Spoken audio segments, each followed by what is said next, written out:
तुमने अजरा को अपने किसी दोस्त से मिलवाया था? नहीं मैम, कैसा दोस्त? मैंने तो नहीं मिलवाया। तुम्हें घबराने की कोई जरूरत नहीं है। कोई भी अपने दोस्त को किसी दूसरे दोस्त से मिलवा सकता है। बिल्कुल ऐसा ही है, मगर मैंने नहीं मिलवाया। यू मीन अजरा झूठ बोल रही है? चलो फिर एक काम करते हैं, अजरा को भी बुलवा लेते हैं। हाँ मैम, वो अरमान हो सकता है। हाँ, याद आ गया तुम्हें। अब ऐसा करो, तुम सारी डिटेल लिखोगे और मुझे दोगे।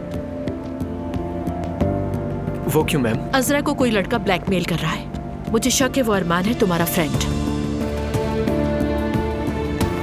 और ये भी हो सकता है उसका कोई दोस्त इस मामले में साथ दे रहा हो। मैं नहीं हूँ। मैं तो तुम्हारी बात ही नहीं कर रही, लेकिन ये मैटर खुल के सामने आ ही जाएगा। और याद रखना, जो खामोश रहते हैं वो भी सजा पाते हैं। इस वक्त बेगुनाह लोगों पर इल्जाम लग रहा है।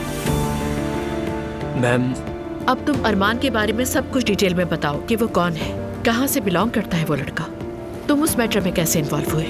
हम दोनों मिलकर उस मैटर को रिसॉल्व करेंगे।